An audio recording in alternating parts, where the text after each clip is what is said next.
Friends, मैं निधि Shri academy से आशीष और आज हम लोग देखने वाले हैं पॉलिटिकल हिस्ट्री ऑफ सल्तनत पीरियड। जो हमारा सिलेबस है उसमें पॉलिटिकल, इकोनॉमिक, कल्चरल, सोशल ये सारे एस्पेक्ट दिए हुए हैं हिस्ट्री के from 11th to 18th century. तो पॉलिटिकल हिस्ट्री आज हम लोग देखेंगे सल्तनत पीरियड की। नेक्स्ट लेक्चर में फिर इकोनॉमिक, फिर सोशल, फिर कल्चरल और इस तरह से हम लोग 18th सेंचुरी तक जाएंगे, या देखा जाए तो औरंगज़ेब के रूल तक हम लोग जाएंगे। ठीक है, तो बेसिकली एमपीपीएससी आपसे क्या चाहता है कि एमपीपीएससी चाहता है कि आप सल्तनत और मुगल्स अच्छे से तैयार करके आएँ। ये आपका मेंस का सिलेबस है। तो अब लास्ट लेक्चर में हम लोगों ने ये देखा था कि जो मोहम्मद गौरी था वो इंडिया आ चुका था और इंडिया में अपना अम्पायर मामलुक डायनेस्टी इस्टेब्लिश कर चुका था। अब आगे बढ़ते हैं। अब जैसा कि दोस्तों हमने लास्ट लेक्चर में देखा कि दिल्ली सल्तनत इस्टेब्लिश हो चुका था। हालांकि कंसोलिडेट नहीं हुआ था, लेकिन इस्टेब्लिश तो हो ही गया था मोहम्मद और गौरी के ज़रिए। Second battle of Tarain, Prithviraj Chauhan को हराया, दिल्ली को कैप्चर किया। बाद में 1194 में दोबारा आया और ये जयचंद को हराया, गढ़वाल डायनेस्टी के राजा को। और जो पूरा इंडो गैंजेटिक प्लेन है अप टू बंगाल, उसको कैप्चर कर लिया। यहाँ तक की कहानी हम लोग ने देखा है। अब आगे चलते हैं। Upon the death of Mohammad of Ghori, his empire split into minor sultanates led by his formal military generals.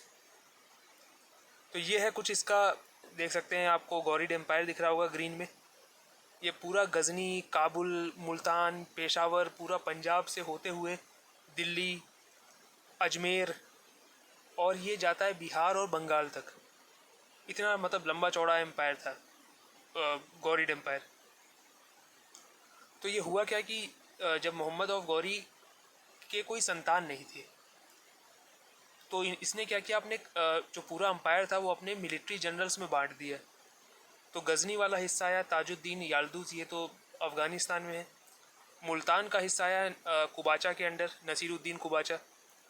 Bengal Bakhtiyar Khilji, ये बख्तियार खिलजी की स्पेलिंग गलत है, आप लोग देख लीजिएगा। बंगाल गया बख्तियार खिलजी के पास और दिल्ली की कमान संभाली कुतुबुद्दीन ऐबक ने।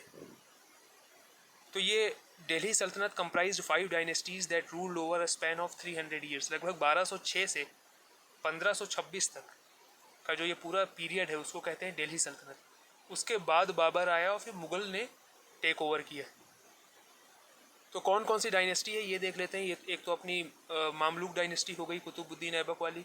बाद में फिर इल्तुतमिश आया, फिर रज़िया सुल्तान आई, फिर जो भी बलबन आया, ये पूरे मामलुक डायनेस्टी के अंडर है। फिर आ जाते हैं खिलजी डायनेस्टी, जलालुद्दीन खिलजी, अलाउद्दीन खिलजी। ये जो पूरा इन्होंने हालांकि 1296 से लेकर के 1320 यानी सिर्फ 24 साल इनका रूल रहा है। और अलाउद्दीन खिलजी का रूल बड़ा ख़तरनाक रहा है। फिर तुगलक डायनेस्टी, फिर थोड़े समय के लिए सैयद डायनेस्टी, और आखिरी डायनेस्टी जो है वो है लोदी डायनेस्टी। इसी के इब्राहिम लोदी को बाबर ने हराया था और फिर उसके बाद मुग़ल अम्पायर आ गया था। तो चलिए अब सल्तनत period 12th to 15th century. एक बात मैं आपको बताना चाहता हूँ कि पॉलिटिकल हिस्ट्री का ये बिल्कुल मतलब नहीं है कि किस राजा ने कहाँ युद्ध कर दिया, किस किंगडम को एनेक्स कर लिया, या उस राजा के बाद कौन सा आया, फिर उसके बाद कौन सा राजा आया। ये सब पढ़ते नहीं बैठना है। एमपीपीएससी मेंस 2020 का सीधा सा उस टॉपिक में ही उन्होंने अपने सिलेबस में मेंशन किया है, एकदम अलग अलग। Economic history, political history, cultural history, social history, 11 से 18 सेंचुरी तक। तो ये सारी चीज़ें नहीं पढ़ते बैठना। ये कौन किसके बाद आया, किसने कहाँ आक्रमण किया। हाँ, कुछ मध्य प्रदेश स्पेसिफिक चीज़ें हैं, जैसे कुतुबुद्दीन ऐबक ने जो है ग्वालियर को बिसीज कर लिया। ठीक है, फिर उज्जैन के ऊपर भी उसने रेड किया। तो उसका उन सब चीज़ों का आपको पीडीएफ प्रोवाइड हो जाएगा। हम लोग को पॉलिटिकल सेटअप जानना है सल्तनत पीरियड का, कि उस समय का शासन, उस समय की पॉलिटी क्या थी ये जानना है, उस समय की इकोनॉमी क्या थी वो जानना है, उस समय कल्चर क्या था ये जानना है। तो ठीक है, तो एक तो पढ़ने का एक तरीका है। तो यहाँ से हम चालू करते हैं कि जो सबसे टॉप मोस्ट पोजीशन थी सल्तनत पीरियड की, जिसको कहते थे सुल्तान। तो इसमें कुछ दो क्वेश्चन बनते हैं कि during sultanate period was a sultan an absolute monarch. क्या वो, उसकी पावर जो है एब्सोल्यूट पावर्स थी, वो कुछ भी कर सकता था क्या। दूसरा क्वेश्चन बनता है was there any institutional check on sultan. क्या कोई ऐसा इंस्टीट्यूशन था जो सुल्तान के भी ऊपर था। क्या उसकी पावर को कोई कर्ब कर सकता था? उसकी पावर को रिस्ट्रिक्ट कौन कर सकता था सुल्तान को? या सुल्तान बिल्कुल अनअबेस्ड एरिस्टोक्रेट था कि भाई जो मन आएगा वो करेगा?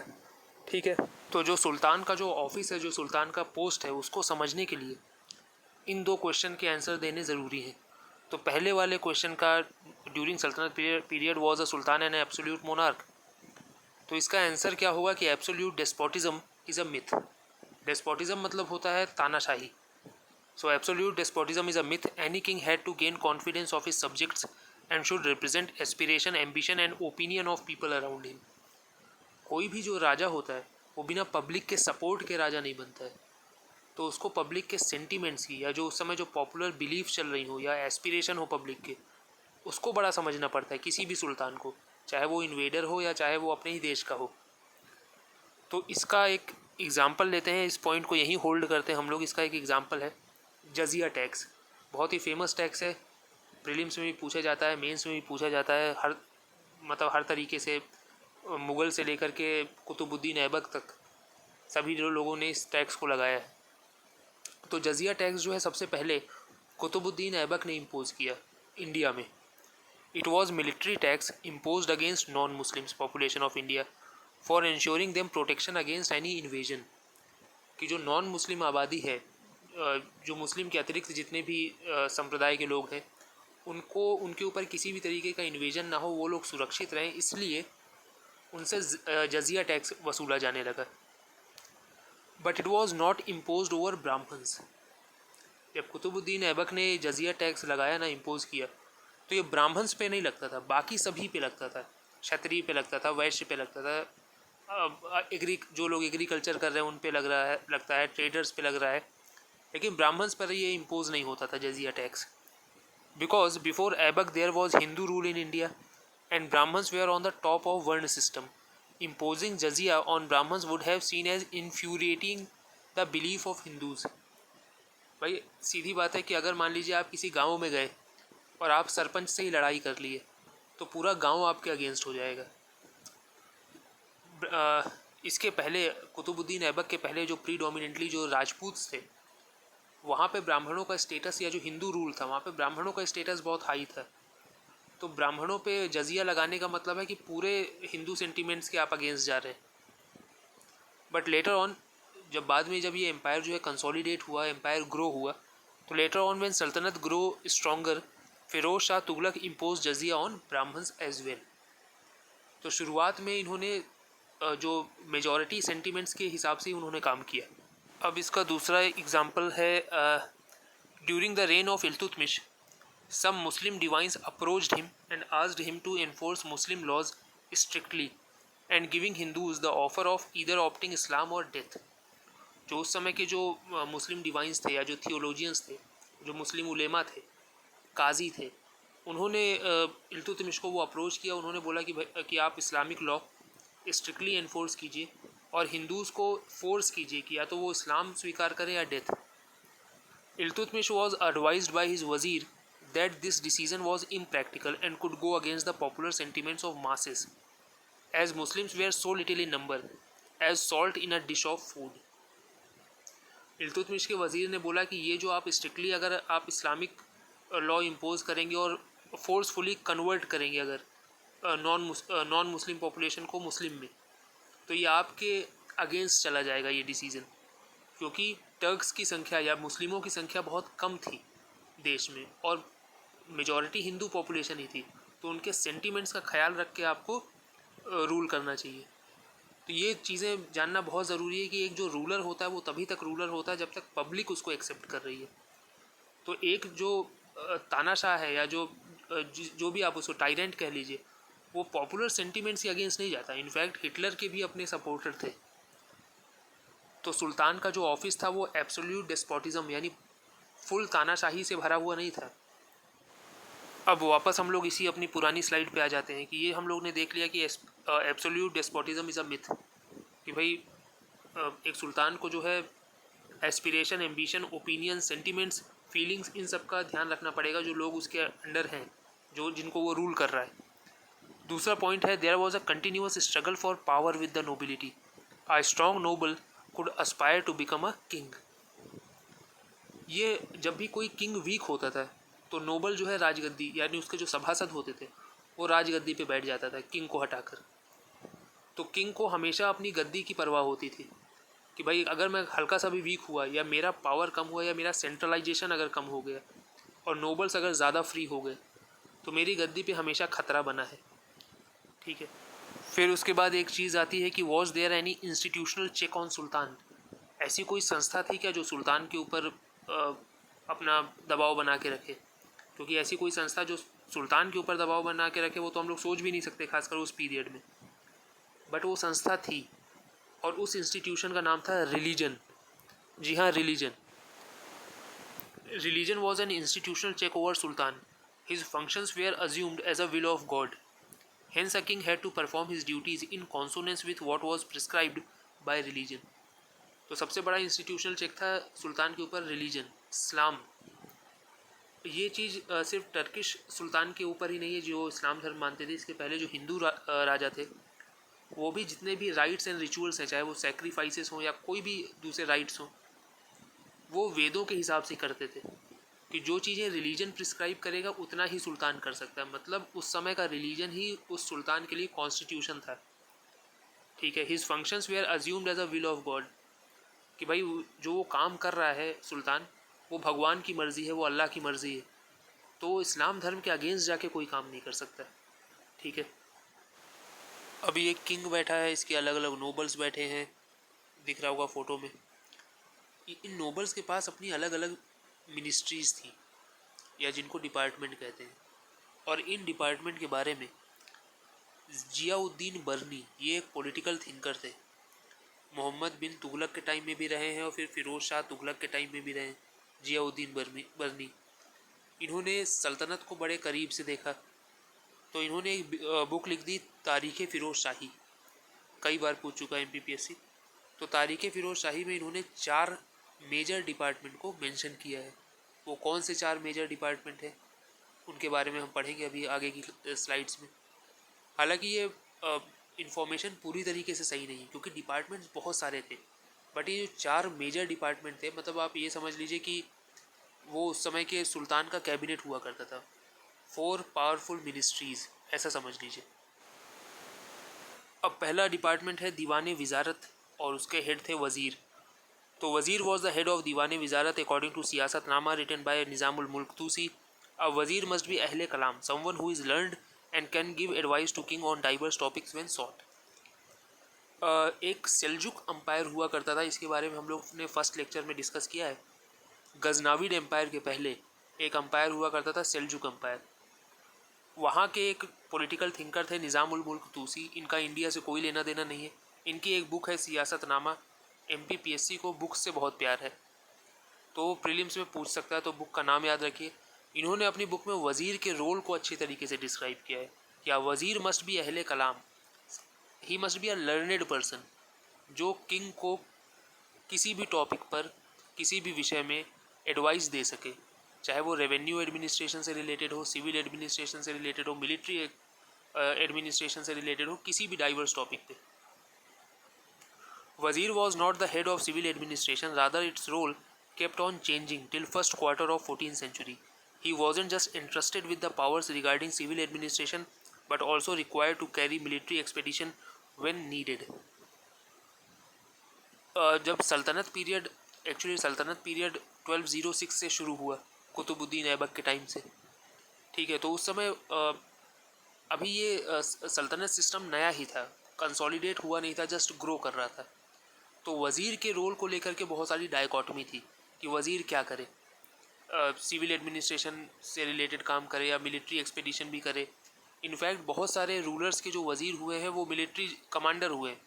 फॉर एग्ज़ाम्पल मलिक काफूर या अलाउद्दीन खिलजी का वज़ीर था और कमांडर जनरल भी था, दोनों ही था। तो for example Malik Kafur was wazir of Alauddin Khilji but he was also the chief commander of his army. तो दोनों रोल प्ले करता था। A wazir was seen as a close competitor of Sultan's throne. Many hit and trial methods were adopted to eclipse the wazir's role. Sometimes a new post was created, which was Naibus Sultan, and sometimes a parallel post like Arize Mamlik was created to reduce the role of वज़ीर in administration. इसका सीधा मतलब ये है कि जो वज़ीर होता था ना वो बड़ा ईविल होता था. एक बार सुल्तान कमज़ोर हुआ, वज़ीर बाकी नोबल्स को अपनी तरफ मिलाता था, सुल्तान को मारता था और ख़ुद राजा बन जाता था. ऐसा काम बहुत लोगों ने किया है.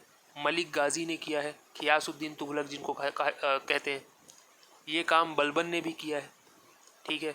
तो वज़ीर जो है बहुत ही ईविल होता था. एक बार सुल्तान वीक तो इसका मतलब वज़ीर स्ट्रॉन्गर, और वज़ीर जो है बहुत आराम से टेक ओवर कर लेता था सुल्तान को किसी भी तरीके से, बाई एनी ट्रेचरस मीन.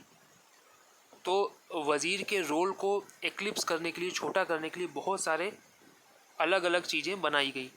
बहुत अलग अलग डिपार्टमेंट वज़ीर के पैरेलल खड़े कर दिए गए ताकि उसके रोल को एक्लिप्स किया जा सके. और उन डिपार्टमेंट में एक था दीवाने अरीज़, और इस दीवाने अरीज़ का हेड हॉन्चो होता था अरीज़ ए मामलुक. अब during the reign of Firoz Shah Tughlaq the department of civil administration was properly organised, where wazir was interested with the responsibility of revenue administration. Wazir was assisted by his auditor and accountants. अब क्या हुआ, फिरोज शाह तुगलक का समय आते आते तक एक तो पूरी मामलुक डायनेस्टी निकल चुकी थी, उसके बाद खिलजी डायनेस्टी पूरी ख़त्म हो चुकी थी, उसके बाद घियासुद्दीन तुगलक का रूल आ गया, फिर उसके बाद मोहम्मद बिन तुगलक का काफ़ी लंबा रूल चला, फिर जाके फिरोज शाह तुगलक बने सुल्तान. तो तब तक क्या हुआ कि सल्तनत जो है काफ़ी हद तक एक तो ओल्ड हो चुका था, दूसरी बात यह है कि कंसोलिडेट हो चुका था. तब इन्होंने वज़ीर के काम को पहली बार ऑर्गेनाइज़ किया कि वज़ीर का काम सिर्फ रेवेन्यू डिपार्टमेंट से रिलेटेड है, मिलिट्री से रिलेटेड कोई काम नहीं है. वज़ीर के दो ऑफिसर हुआ करते थे, दोनों उसी के अंडर होते थे. एक था Mushrif Mamalik. This officer dealt with income of saltanat, मतलब ये उस ज़माने का अकाउंटेंट जनरल हुआ करता था, मुशरिफ मामलुक, जो इनकम रिलेटेड चीज़ें देखता था. दूसरा है Mustaufi Mamalik. It is he scrutinised the expenditure done, कितना एक्सपेंडिचर हुआ, कहाँ कितने पैसे लग गए, ये मुस्तौफ़ी मामलुक का काम था. तो ये उस ज़माने का ऑडिटर जनरल था. Both the officers were appointed by sultan but worked under the वज़ीर. इन दोनों ऑफिसर्स को सुल्तान नियुक्त करता था, पर ये वज़ीर को असिस्ट करते थे. Diwane Ariz. This department was started by Balban in India. ये इंपॉर्टेंट पॉइंट है, याद रखिए. This department was started by Balban in India. One of the reason to launch this department was to bifurcate the responsibility of Wazir. Now the head of Diwan Ariz, that is Ariz Mamluk, was entrusted with military responsibility of the empire. वज़ीर के पास वैसे भी एक time पे वज़ीर बहुत ताकतवर हुआ करता था, हम लोगों ने पुराने स्लाइड्स में देखा. तो वज़ीर के रेस्पॉन्सिबिलिटीज़ को कम करने के लिए, उसके पावर को बाइफरकेट करने के लिए एक पैरेलल डिपार्टमेंट चालू हो गया, उसका नाम था दीवाने अरीज़. Ariz Mamluk was not the supreme commander of the army. This power was vested with Sultan only. However, function of this department was to recruit and train the military personnel. जो अरीज़ Mamluk होता था ना, वो supreme commander नहीं होता था army का, क्योंकि उस टाइम सुल्तान जो है ये रिस्क ही नहीं ले सकता कि वो अपनी आर्मी किसी और को सौंप दे. तो सुल्तान ही था चीफ कमांडर. अरीज़ मामलुक जो है उस टाइम का military of personnel and training था, जो सिर्फ लोगों को रिक्रूट करता था, आर्मी को ट्रेन करता था. बाकी चीफ कमांडर जो है, सुप्रीम कमांडर आर्मी का सुल्तान ही होता था. ठीक है. Later on Alauddin Khilji reorganise this whole system. He also introduce dagh and chehra. ये दाग एंड चेहरा ये इंपॉर्टेंट है. It was introduced by Alauddin Khilji. Dagh means branding of horses, so that an inferior quality of horse could not be brought into muster. दाग जो है horse को brand कर देना कि भाई हमें बेहतर नस्ल के घोड़े चाहिए ताकि इन्फीरियर क्वालिटीज़ आर्मी में शामिल ना हो. ठीक है. और चेहरा का क्या मतलब होता था? चेहरा means descriptive roll of a soldier. The data of every soldier with its roll in the army was maintained. तो दाग जो है एक्चुअली ब्रांडिंग ऑफ हॉर्स. चेहरा जो है वो हर सोल्जर का, आप ऐसे समझ लीजिए, आइडेंटिटी कार्ड था, जहाँ पे हर सोल्जर का रोल लिखा था कि उसका आर्मी में क्या रोल है. वो इन्फेंट्री है कि वो आर्चर है कि वो ट्रूपर है कि वो कैवेलरी मैन है, वो क्या काम करता है आर्मी के अंदर. ये सब कुछ एक डाटाबेस जिसको कहते हैं चेहरा, ठीक है। तो अलाउद्दीन खिलजी ने दीवाने अरीज़ को काफ़ी तरीके से ऑर्गेनाइज़ किया। बाद में फ़िरोज़ शाह तुगलक ने वज़ीर यानी दीवानी वजारत की पोजीशन को काफ़ी अच्छे से ऑर्गेनाइज़ किया। तो ये चीज़ें याद रखनी है कि कौन सी चीज़ें कहाँ चेंज आया हिस्ट्री में और कौन सी चीज़ें कंटिन्यू चलती रही। ये हमेशा इस तरह से हिस्ट्री पढ़ी जाती है। फिर अगले डिपार्टमेंट की तरफ आते हैं, Diwane Risalat. This department dealt with religious matter like granting rent free lands और inam lands to religious scholars, theologians and men of piety. भाई दीवाने रिसालत का मेन काम ये था कि जो भी रिलीजियस मैटर थे सल्तनत पीरियड के, और उसमें सबसे बड़ा एक काम होता था रेंट फ्री लैंड ग्रांट करना। किनको? जो बहुत बड़े स्कॉलर हुआ करते थे या जो उस समय के उलेमा वगैरह हुआ करते थे, मौलवी हुआ करते थे, थियोलॉजियंस हुआ करते थे, स्कॉलर्स हुआ करते थे, उनको रेंट फ्री ज़मीन बांटना। दीवाने रिसालत वॉज हेडेड बाई सदर जहाँ, जिसको सदर उस सदर भी कहते हैं। ये दीवाने रिसालत का मालिक हुआ करता था। ये डिपार्टमेंट इस बंदे के अंडर होता था। Who also happen to be head of judicial department, that is Qazi ul Quzzat. अब क्या था कि दीवाने रिसालत जो है रिलीजियस मैटर के साथ डील करता है, ठीक है। तो इस डिपार्टमेंट का जो हेड होता था वो एक्चुअली चीफ काजी होता था। काजी क्या काम करते थे? काजी जस्टिस डिस्पेंस करने का काम करते थे। The chief qazi dispense justice as per sharia law. Later on these departments were bifurcated by Firoz Shah Tughlaq. तो भाई सीधी बात है, सदर ए जहाँ को ही चीफ काजी कहते थे फिरोज शाह तुगलक के पहले। वो जो है जस्टिस भी डिस्पेंस करता था। उस समय का जस्टिस सिस्टम पूरी तरीके से इस्लामिक या शरिया लॉ पे बेस्ड था। तो चीफ काजी ये काम भी करता था। दूसरा किसको ज़मीन देनी है, कौन थियोलॉजियंस हैं, किनको स्कॉलरशिप देनी है, ये सारे काम भी चीफ काजी ही करता था। बाद में ये दोनों डिपार्टमेंट अलग अलग हो गए। दीवाने इंशा, ये चौथा department. This department was for state correspondence. Any new advancement और a change of throne needed to be communicated to the neighbouring state. एक स्टेट से दूसरे स्टेट में किस तरह से कम्युनिकेशन करना है, या कौन सी खबरें देनी है, कौन सी खबरें नहीं देनी है, कौन सी चीज़ें अपने इक़्तादारों को कौन सी चीज़ें पहुंचानी है, ये काम जो करेस्पॉन्डेंस वाला पूरा काम होता था वो था दीवाने इंशा का। मतलब ये उस समय का आप ऐसे समझ लें कि ये ministry of information and broadcasting था। It was not foreign ministry, it was ministry of information and broadcasting basically. This department was also a communication link between sultan and his iqtadar. तो जो सुल्तान के अंडर जो प्रोविंशियल गवर्नर होते थे उनके और सुल्तान के बीच जो संवाद स्थापित हो सके, ये भी दीवाने इंशा का काम था। हेड ऑफ दीवाने इंशा was Dabir Khas and this post enjoyed close proximity with sultan. ये बिल्कुल सुल्तान के कैबिनेट का हिस्सा था। और दीवाने इंशा को के हेड को दाबिर खास कहते थे। This was yet another department to check the power of wazir. ये भी वज़ीर जैसे अरीज़ मामलुक है, वैसे ही दीवाने इंशा भी है, वज़ीर के पैरेलल डिपार्टमेंट था। इसको सुल्तान से उतनी ही सुविधाएं मिलती थी जितनी वज़ीर को मिलती थी। मतलब सुल्तान के उतने ही प्रॉक्सिमिटी थी इन दोनों ही डिपार्टमेंट की। अब कुछ और भी ऑफिसर थे जो department of royal house holds के अंदर थे। अब भाई इतना बड़ा किला है, ठीक है, तो इसके अंदर भी तो बहुत सारे काम होते होंगे। तो उसमें से एक है वकील दर। ये वकील दर एक पोस्ट का नाम है। तो he controlled royal households and supervised payment of salaries allowances to sovereign's personal staff. During Firoz Shah Tughlaq Wakil dar was interested with additional responsibilities. He also headed Diwane Bandagan, that is department of slaves. तो इसमें यह है कि जो महल से रिलेटेड काम थे कि भाई सैलरी देना है, किसी को अलाउंसेस देना है, जो रॉयल किचन है उससे रिलेटेड सारे काम, ये काम वकील दर का होता था, ठीक है। बाद में जब फिरोज शाह तुगलक आए, इन्होंने बहुत सारे चेंजेस किए, जैसे कि आपने स्लाइड्स में देख ही लिया है। इन्होंने एक नया डिपार्टमेंट स्लेव्स डिपार्टमेंट चालू किया, दीवाने बंदगन, और वकील दर को इसकी भी रिस्पॉन्सिबिलिटी दे दी। फिर एक डिपार्टमेंट होता है बारिदे खास। तो जो बारिश होते हैं, देवे आर स्पाइस, जासूस होते हैं। ये पूरा खबर रखते हैं कि कहाँ क्या चल रहा है, कहाँ क्या हो रहा है। ये नोबल्स को चेक करने के लिए सबसे बेहतर तरीका है कि कहीं कोई नोबल जो है सुल्तान के अगेंस्ट कुछ कंस्पायर तो नहीं कर रहा है। तो ये काम करता था जासूस यानी बारिद। तो इनका जो इन जासूसों का हेड जो होता था उसको कहते थे Barid Khas. Barids were spies and were employed to different parts of empire. Their main duties was to inform sultan regarding all the developments happening in the empire. Balban and Alauddin Khilji, इनके समय जो है सल्तनत बहुत ही ज़्यादा सेंट्रलाइज हो गया। सब कुछ सुल्तान ने एकदम जिसको कहते हैं आयरन फिस्ट, सब कुछ अपने हाथ में ले लिया था।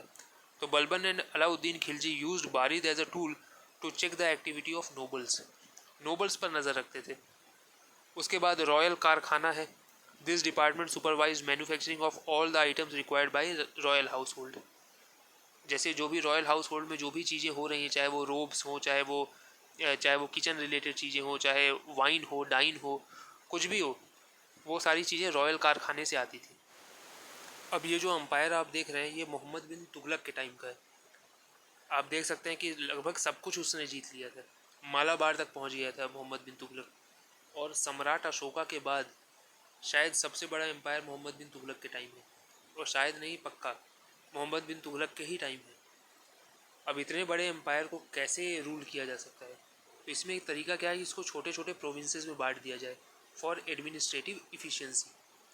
जैसे हमारा आज फॉर एग्जांपल हमारा जो देश है उसको छोटे छोटे स्टेट्स में बांट दिया गया है, ताकि उसको उस हिसाब से आराम से रूल किया जा सके। सिर्फ एक जगह बैठ के, दिल्ली में बैठ के रूल नहीं किया जा सकता पूरे देश को, ठीक है। तो इसको छोटे छोटे प्रोविंसेस में बांट दिया गया। इनको इक्ता कहा जाने लगा। कितने प्रोविंसेस थे इसके बारे में हिस्टोरियंस की अलग अलग राय है। कुछ हिस्टोरियंस ये कहते हैं कि मोहम्मद बिन तुगलक के टाइम सिर्फ 24 प्रोविंसेस थे। Head of iqta were governors also known as wali और मुक्ति। ये जो इक्तादार होते थे, जो किसी इक्ता या किसी प्रोविंस आप समझ लीजिए उसके हेड होते थे, उनको कहते थे वली या मुक्ति। They were required to maintain a standing army and were given authority to collect taxes. From the revenue obtained, they made their own expenses, maintained army, and the balance was returned back to सुल्तान। अच्छा, इसमें क्या था कि ये सारे इक़्तादार जो हैं, सारे जो ये वली हैं, ये अपनी स्टैंडिंग आर्मी मेंटेन करते थे। जैसे एक एग्जांपल दे रहा हूँ, हालांकि ये पूरी तरीके से एकदम रिलेटेबल नहीं है। जैसे आप समझ लीजिए आज की डेट में हर स्टेट के पास अपनी पुलिस है, उसी तरह दे वे are required to keep and maintain a standing army.